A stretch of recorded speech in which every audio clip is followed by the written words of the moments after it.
di tempat ini. Terima kasih pada Ibu Monika yang sudah mempercayakan malam ini supaya kami bisa berbagi ya.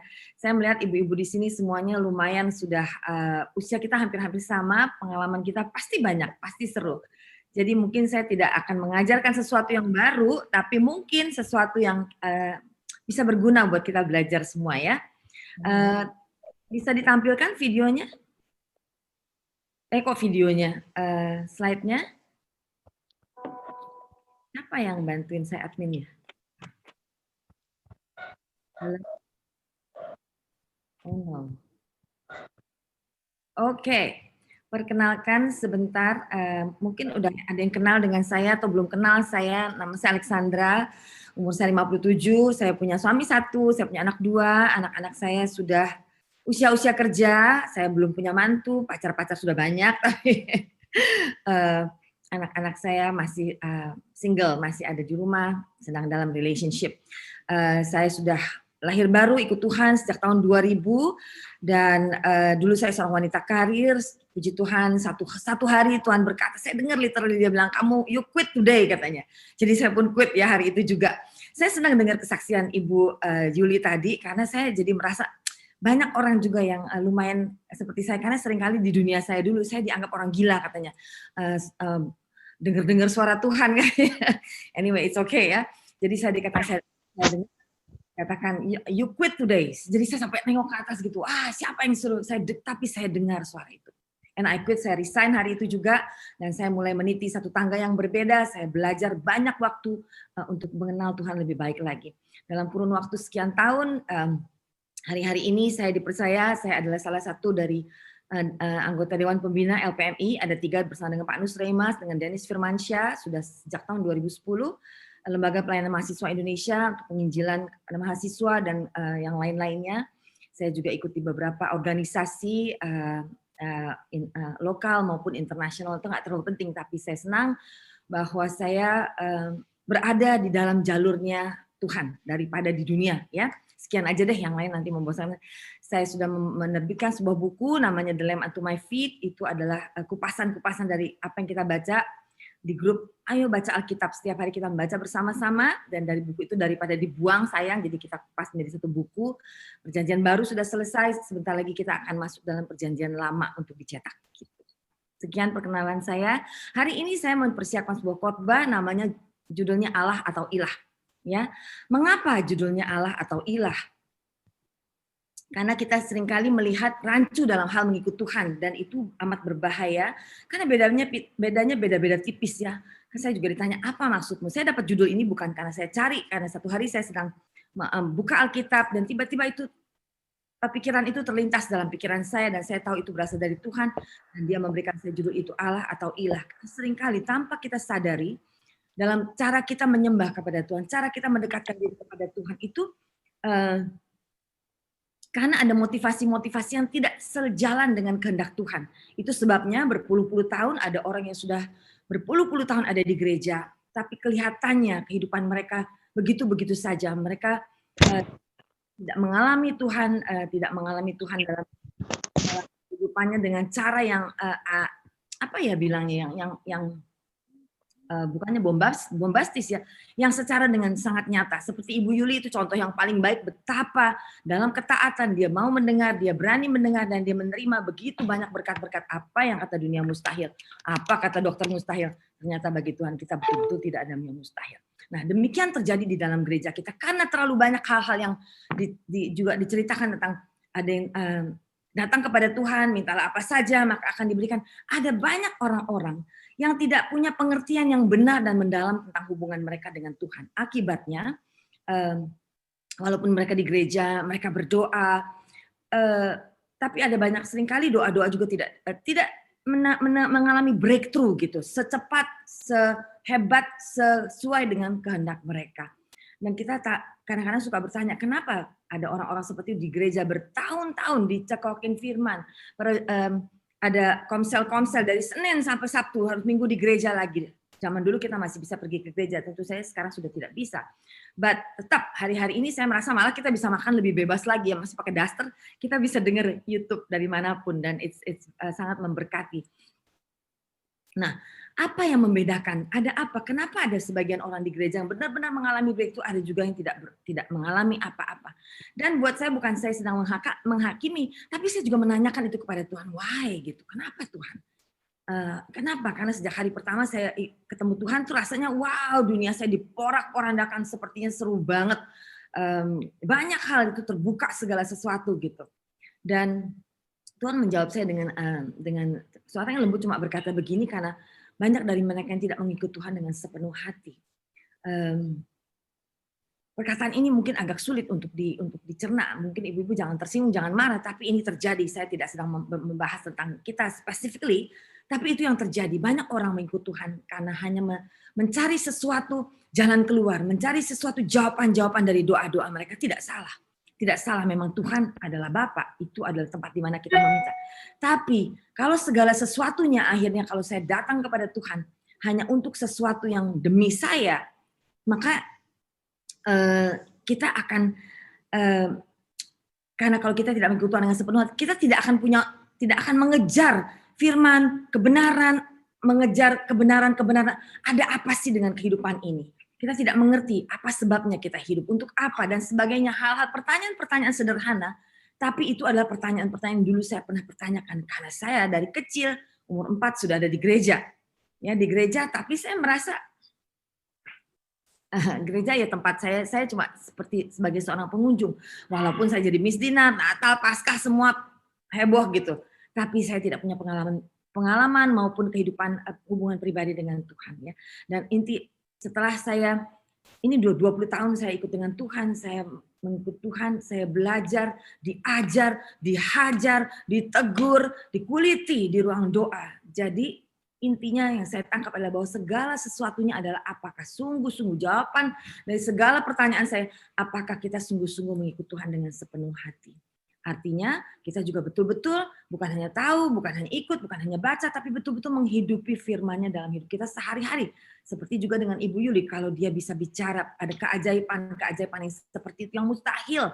Sebetulnya dalam kerajaan Allah, tidak ada yang mustahil, itu betul-betul tidak ada. Karena kita menghidupinya di dalam roh. Pada waktu Tuhan menciptakan segala sesuatu from nothing, akhirnya dia menciptakan hanya dengan memperkatakannya, dan itu kita sudah lihat buktinya seperti itu. Ya, ternyata kita juga menemukan bahwa sikap hati kita terhadap Tuhan itu akan membuat perbedaan yang sangat amat berbeda antara orang-orang yang hanya mengikut Tuhan demi sesuatu, demi aku, demi kehidupanku, demi anak-anakku, dan sesuatu orang ada lagi tipe kedua, orang-orang yang betul-betul menghidupi Tuhan karena Tuhan, Thy kingdom come, Thy will be done. Apa yang Tuhan inginkan, itu yang akan saya lakukan. Saya tidak mau lagi punya keinginan-keinginan yang lain yang lebih penting daripada apa yang Tuhan keinginkan dalam kehidupan saya. Karena firman Tuhan berkata, sebelum kamu pikir, aku sudah sediakan. Nggak usah pusing tentang makanan, minum, tidak usah pusing akan hal-hal. Anyway, oleh sebab itu, waktu kita diajar mengenai worship juga, worship bukanlah hal yang tadi ya, mengenai bagaimana caranya kita, it's bagus kita memuji, menyanyi, tapi worship adalah mempersembahkan hidup kepada Tuhan dalam ketaatan yang mutlak. Dan ini adalah satu pergumulan yang seringkali tidak mudah, apalagi buat ibu-ibu ya, karena kita adalah makhluk emosi, kita adalah makhluk perasa, seringkali kita terlalu nyaman mempergunakan alasan, karena perasaan saya mengatakan begini dan begitu, sehingga kita kadang-kadang kita suka bertabrakan dengan kebenaran itu sendiri. Karena apa? Karena kita belum abide, kita belum menetap di dalam Dia. Ya. Oleh sebab itu, hari ini saya akan mencoba, kita kan ngobrol-ngobrol juga ya dengan santai, bagaimana kita belajar untuk menerima, untuk mengerti dengan lebih jelas sekali perbedaan antara orang yang mengilahkan Tuhan dengan orang yang menganggap Tuhan sebagai Allah yang sesungguhnya. Ya, kenapa? Supaya kita tidak didapati fasik, apalagi munafik ya, karena kita terus akan tertipu oleh iblis dan oleh diri kita sendiri. Jadi mengapa Allah atau ilah? Ya, kita lihat slide berikutnya, tolong. Tuhan sebagai ilah. Kapan sih kita melakukan Tuhan sebagai ilah, dan mengapa kita tanpa sadar bisa memperlakukan Tuhan sebagai ilah? Ya, yaitu karena kita punya hubungan dengan Tuhan itu hanya sebagai berdasarkan kebutuhan-kebutuhan dan keperluan-keperluan untuk menjaga rasa aman dan rasa nyaman kita. Menjaga itu semua karena kita nggak salah sih, nggak salah sama sekali ya. Tapi kalau kita datang kepada Tuhan hanya urusan-urusan aku, kepentingan-kepentingan aku, urusan-urusan aku, daganganku, suamiku, anak-anakku, kesehatanku, usahaku, keuanganku, dan semua hal-hal yang seperti itu, ujung-ujungnya semuanya berakhir dengan aku. Akhirnya kita bisa bertanya, sesungguhnya kita ikut Tuhan itu untuk siapa? Benefitnya untuk aku semuanya ya. Saya mengetahui hal ini bukan karena saya pinter banget ibu-ibu. Satu hari saya berdoa pada waktu pertama 20 tahun sekian, 18, 19 tahun. Saya berdoa waktu saya udah menjadi orang ikut Tuhan, udah belajar Alkitab, udah bisa mengerti isinya gitu. Rasanya ada sejuta puzzle yang dulunya tuh cuma percikan-percikan statement-statement firman-firman yang kacau balau yang saya nggak ngerti ya. Sesudah tiba-tiba puzzle itu menjadi satu gambaran yang amat jelas. Nah, pada waktu itu saya datang kepada Tuhan dan saya bisa berdoa, Tuhan saya berterima kasih. Karena dulu saya komplain melulu, pokoknya banyak kok mengeluh, berkeluh kesah, semua apa saja tidak cukup baik. Ya, kita komplain tentang ini, tentang itu, semua yang hal-hal nggak penting gitu. Ya, dan pada waktu saya bertemu dengan Tuhan, akhirnya saya bisa berkata, Tuhan saya berterima kasih, saya bersyukur. Karena Tuhan ternyata saya bisa melihat segala sesuatu dengan kacamata yang berbeda. Saya bersyukur untuk apa saja yang Tuhan berikan kepada saya. Tidak lagi menuntut ini dan itu. Saya udah tahu diri Tuhan, saya bilang begitu. Hari itu ada satu waktu Tuhan bicara kepada saya dan dia berkata begini, kamu pikir kamu sudah tahu diri? Saya bisa bilang, Tuhan aku udah tahu diri sekarang ya, udah nggak komplain melulu, udah nggak, pokoknya saya udah tenang, udah bisa bersyukur. Saya bilang, Tuhan aku udah tahu diri. Tuhan bilang, kamu pikir kamu tahu diri? Kalau kamu benar-benar tahu diri, kenapa kamu nggak pernah tanya sama aku? Tuhan, engkau memberkati aku begitu banyak untuk apa? Aduh, ibu, pada waktu itu saya seperti bisa bergeledek gitu. Karena pada waktu itu what's wrong? Tuhan bilang, dengar doa-doa kamu. Dan saya merasa pada waktu-waktu itu, saya doa apa saja, semuanya dijawab doa-doa saya. So what's wrong with my prayer? Ya, dan Tuhan, dari situlah saya mendapatkan tentang kebenaran ini, bahwa waktu dalam saya berdoa, nggak salah. Tapi itu kurang. Saya seperti jadi orang yang mengilah. Saya datang kepada Tuhan karena aku anggap dia penolong, dia kayak satpam, dia kayak dokter, dia bapak yang baik. Semua yang aku mau berikan kepada.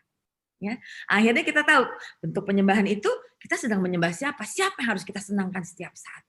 Me, I, my, mine. Ya, semua yang urusan dengan saya. Saya dengarkan, berkati orang tuaku, berkati anak-anakku, berkati usahaku, karirku, bisnisku, udah semuanya berakhir dengan aku. Jadi Tuhannya siapa di situ? Jangan-jangan Tuhannya aku gitu kan. Nah, kenapa? Karena kita mengalami krisis identitas, identity crisis. Kita tidak mengerti dengan sebenar-benarnya kehendak Tuhan itu apa. Kita kurang juga memikirkannya dan mungkin tidak pernah terlalu pusing. Kita tahu Tuhan kita baik sekali, Dia mengasihi kita mati-matian sampai mati benaran. Dan tapi kita tidak punya identitas yang benar tentang hubungan kita yang benar dengan Tuhan. Bahwa kita datang kepada Dia bukan seperti orang minta-minta yang terus hanya datang untuk sesuatu yang bagi aku. Pada waktu kita menyatu dengan Dia sebagai anak-anak Allah, kita bukan lagi manusia biasa, kita menjadi manusia ilahi.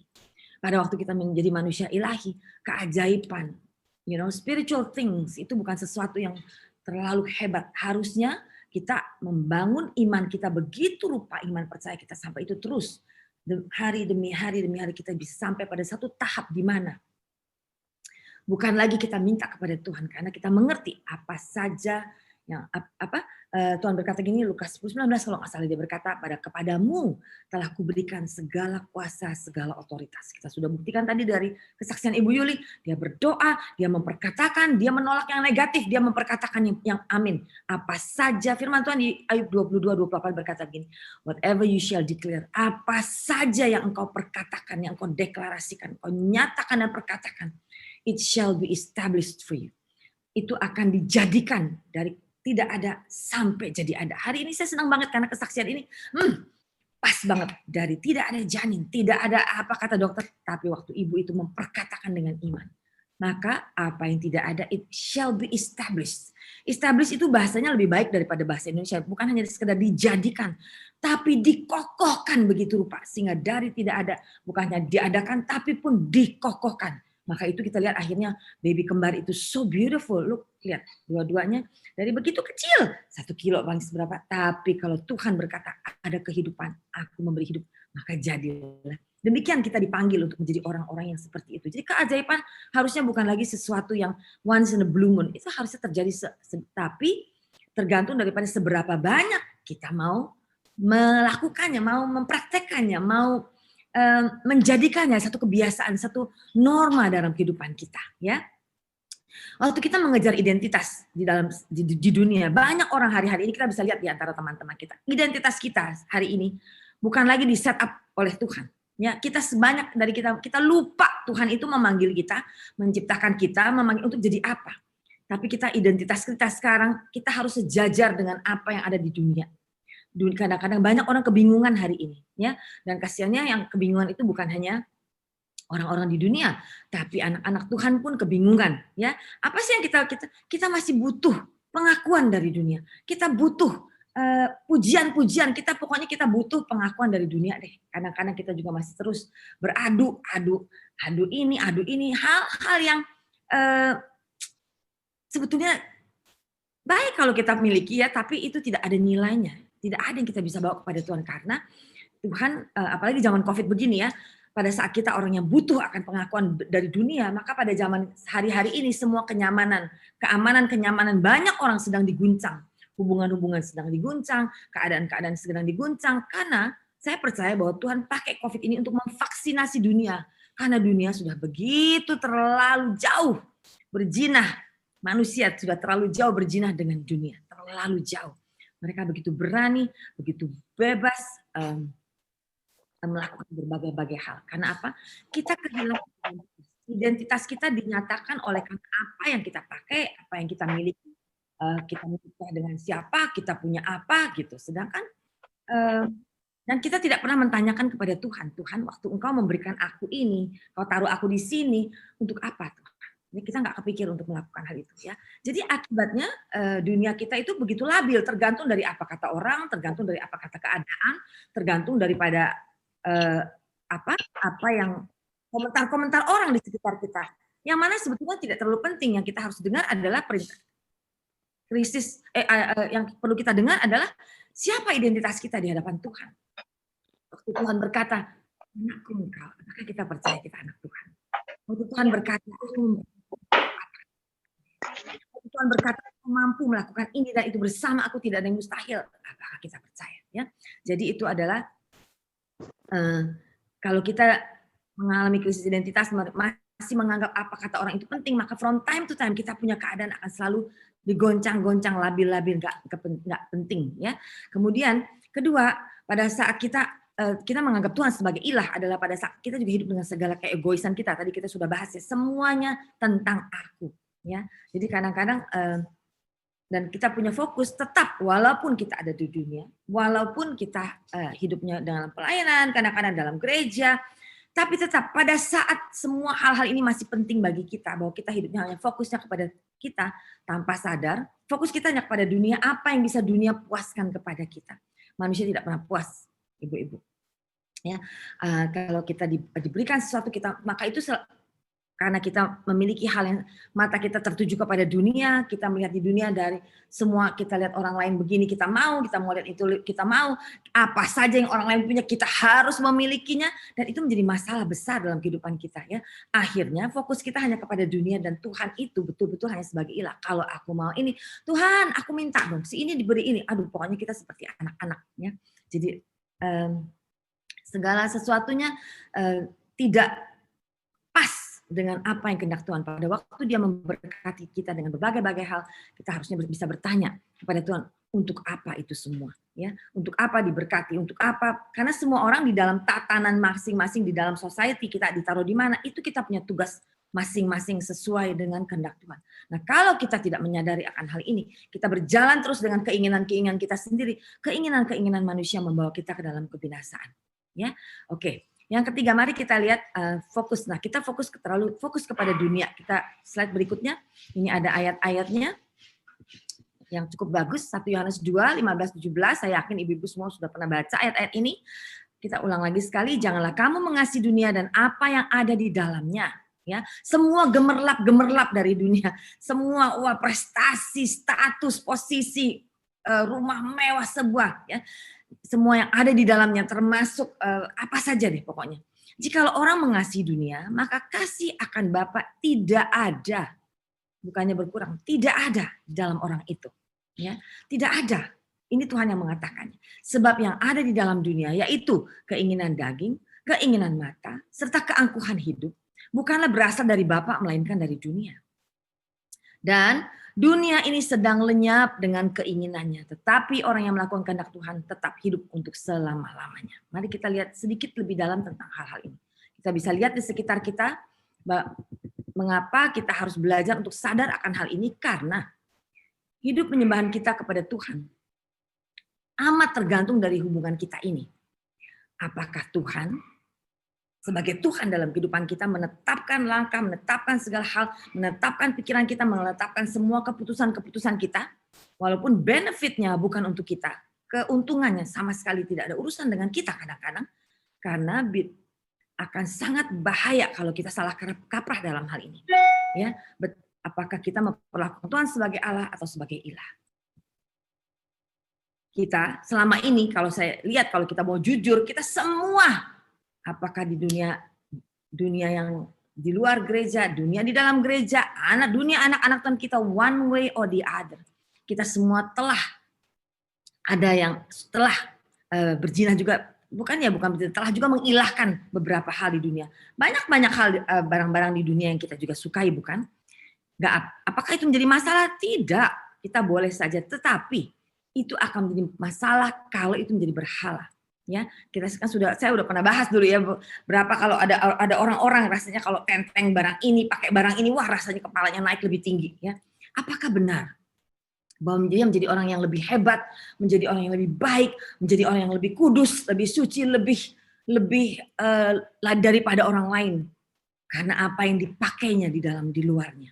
Ya, kita melupakan bahwa bagi Tuhan itu tidak akan pernah melihat apa yang kita pakai. Buat Tuhan, tubuh ini adalah kontainer.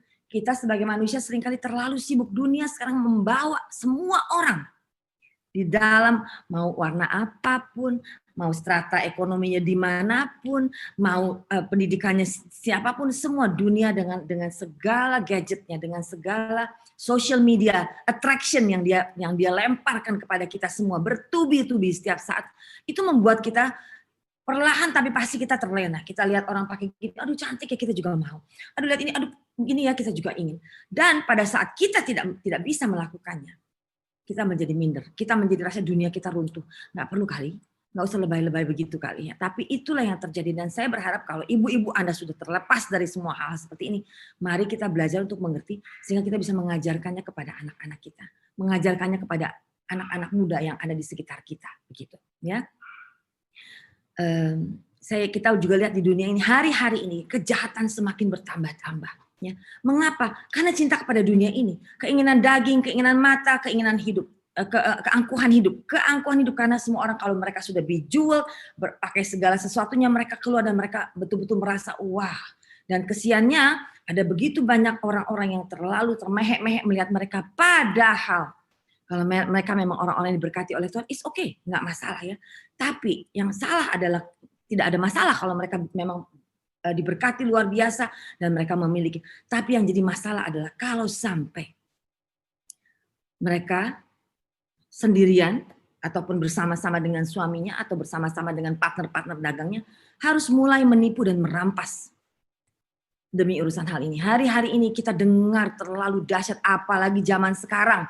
Apalagi zaman sekarang ya, stock market up and down, market going crazy. Hari-hari ini berapa banyak kita dengar orang-orang yang mengemplang utang memang dengan sengaja, orang-orang yang memang melakukan berbagai-bagai kejahatan. Demi keinginan mata, keinginan daging, keangkuhan hidup.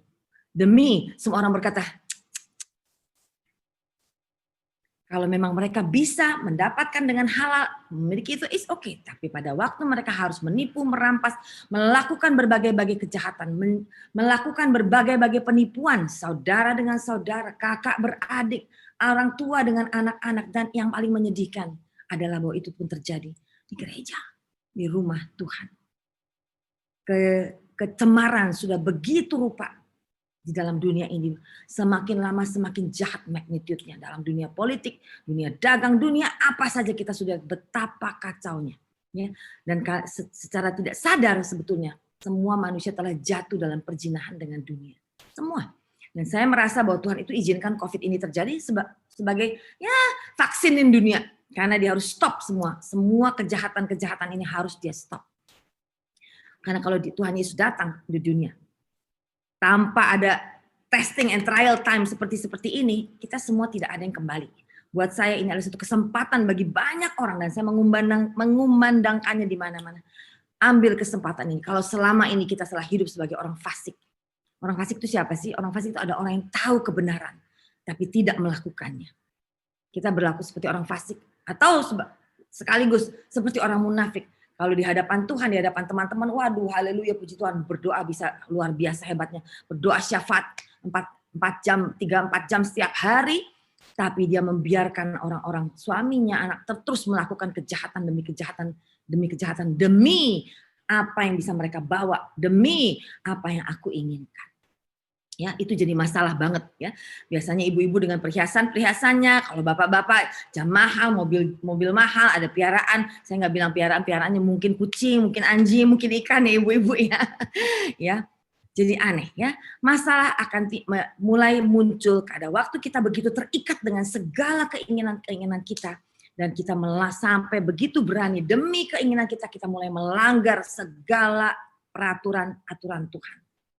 Kita bisa melihat, ambil waktu sekejap, pasti dalam pikiran ibu terbayang beberapa teman-teman, mungkin orang-orang di sekitar kita yang berlaku seperti itu.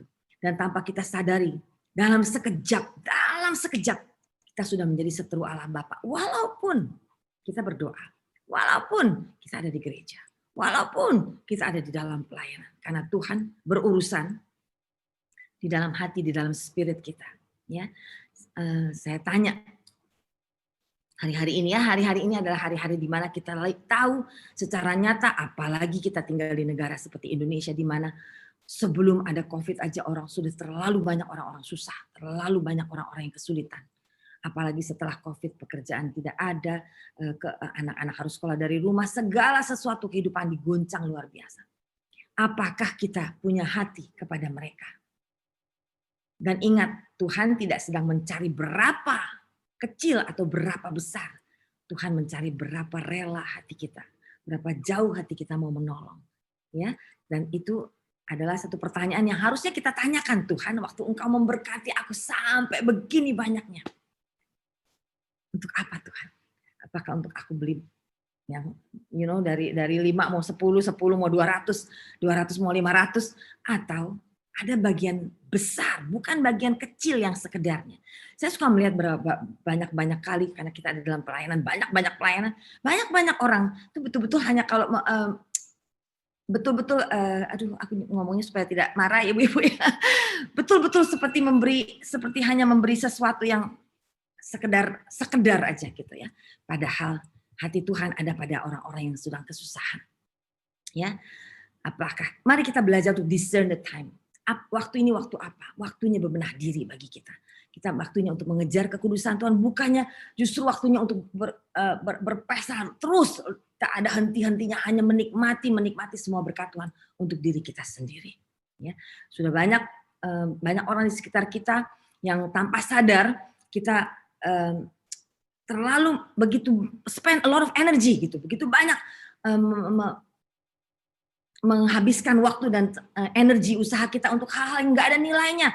Aduh, kita serius banget kalau bikin pesta ini, bikin pesta itu, waduh nggak ada nilainya. Tapi apakah kita punya memberikan energi yang sama, kerelaan yang sama, ya berani mengeluarkan dana yang sama demi mengurusin anak-anak Tuhan yang sedang kekurangan. Mari kita pikirkan lebih baik lagi ya, karena inilah waktunya ya. Kenapa kita bisa begini? Mengapa sih ini terjadi dengan anak-anak Tuhan juga? Mengapa? Terutama di dunia bisnis. Mengapa? Karena kita lebih suka melihat dan dilihat oleh manusia. Kita suka dipuji-puji oleh manusia. Keangkuhan hidup. Ya. Kita suka, padahal all the glitters, semua yang semarak-semarak itu tidak menjamin apapun juga. Dan kita jarang sekali memikirkan apa kehendak Allah bagi hidup kita. Dan yang mana kepentingannya adalah untuk kerajaan Allah. Indonesia aja sebagai negara punya mega project. Apakah benar Allah yang Maha Kuasa itu banyak punya little project yang cukup diselesaikan dengan uang 50 juta, 25 juta. Apakah benar begitu? Saya tidak sedang menuntut dan menghakimi, tapi marilah kita pikirkan, tanya Tuhan, karena urusan dengan Tuhan belum tentu urusan dengan uang ya. Tanyakan Tuhan, hari ini dimanapun kita berada, apapun situasi kita, apa yang Tuhan inginkan dari kehidupan kita. Ya. Slide berikutnya. Saya nggak mau bahas tentang hal ini, tapi ini udah tanggung slide-nya ada.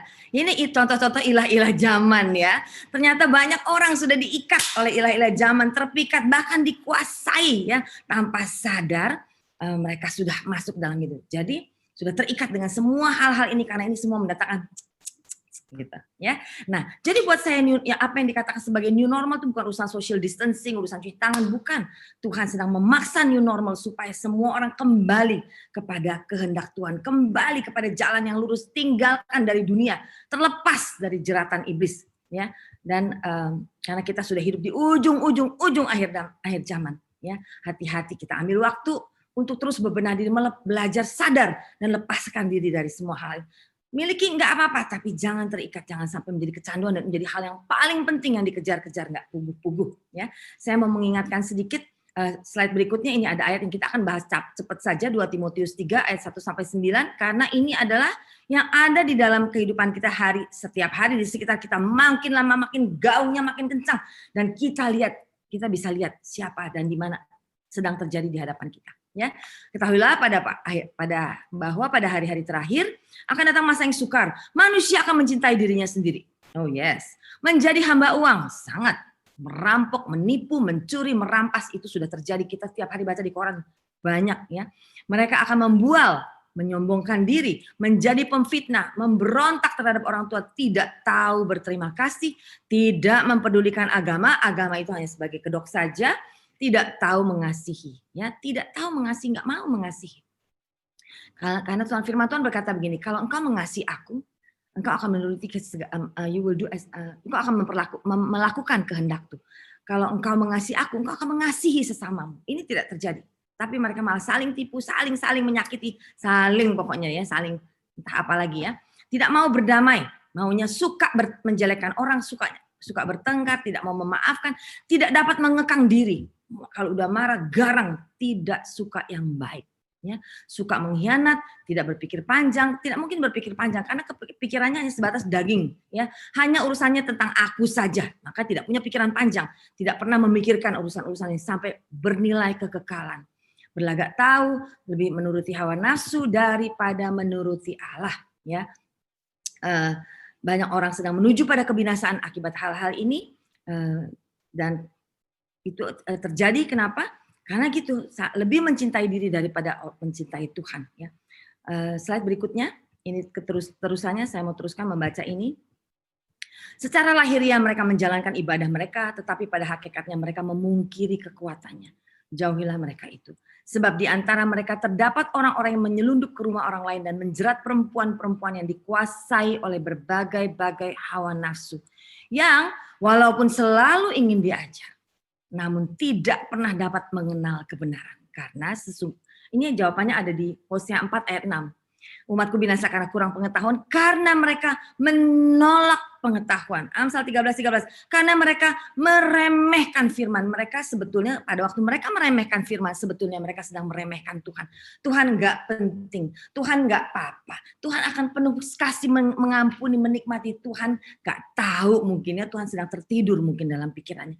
Mereka dengan berani melakukan berbagai-bagai hal tanpa pandang bulu, tanpa ada sedikit pun rasa takut akan Tuhan.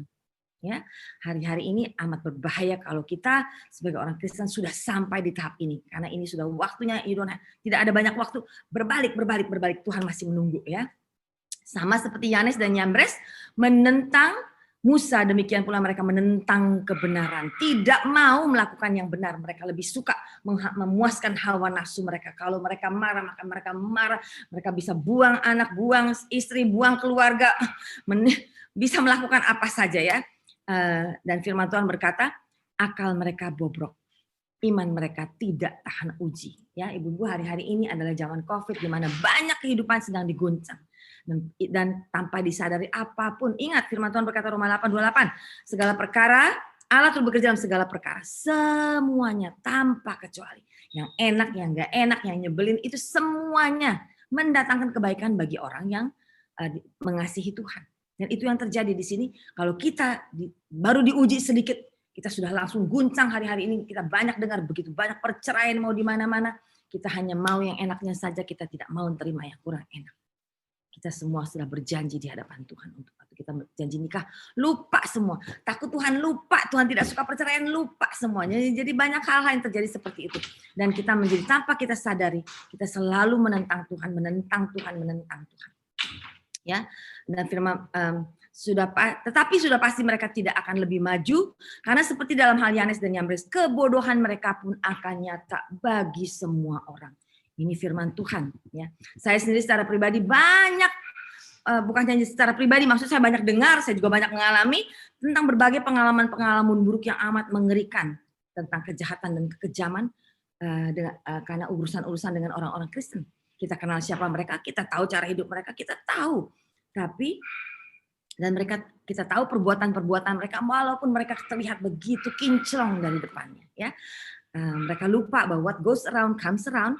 Kita semua akan menuai apa yang kita tabur pada waktunya, ya. Dengan buah-buahnya pula 30, 60, 100 kali ganda. Jadi kita jangan main-main, ini adalah waktunya di mana Tuhan ingin kalau kita adalah orang Kristen, mari kita hidupi kekristenan kita dengan sebenar-benarnya. Jangan jadikan Tuhan hanya sekadar sebagai ilah, melakukan apa yang aku inginkan pada waktu aku menginginkannya dan menentang dia akan hal-hal yang dia perkatakan, jangan.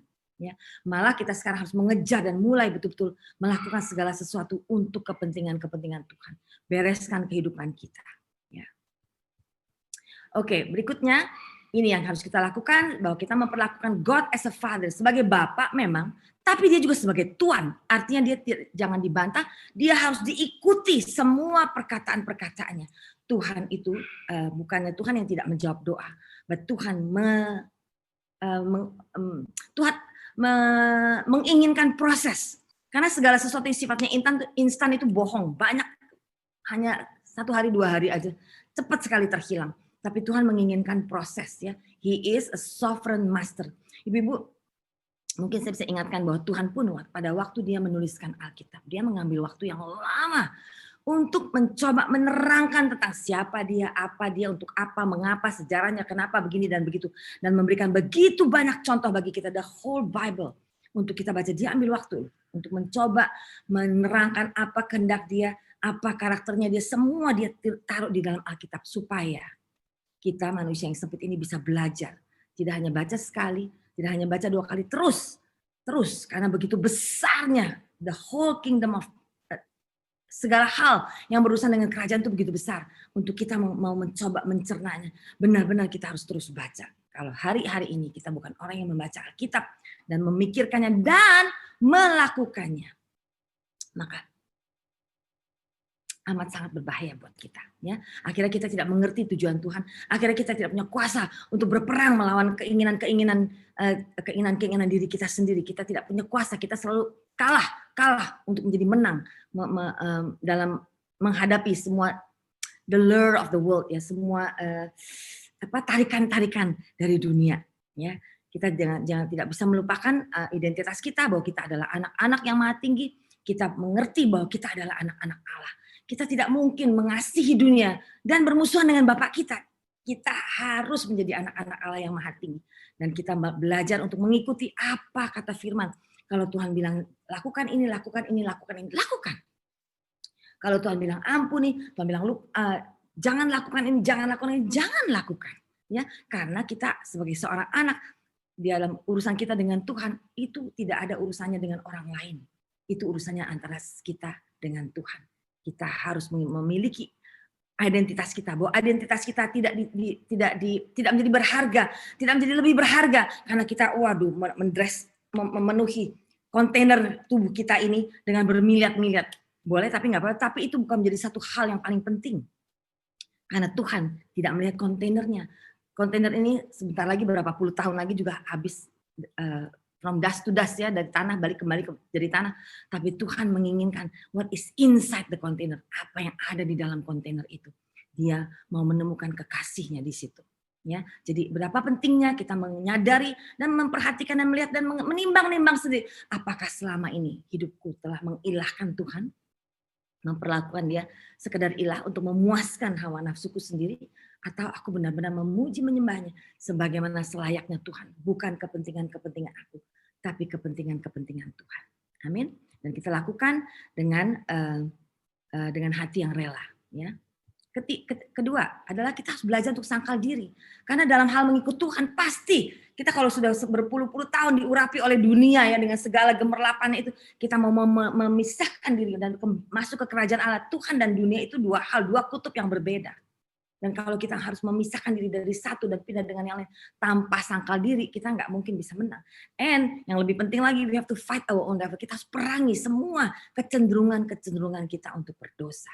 Ya, kita harus, dan obatnya firman adalah, Injil adalah kekuatan Allah.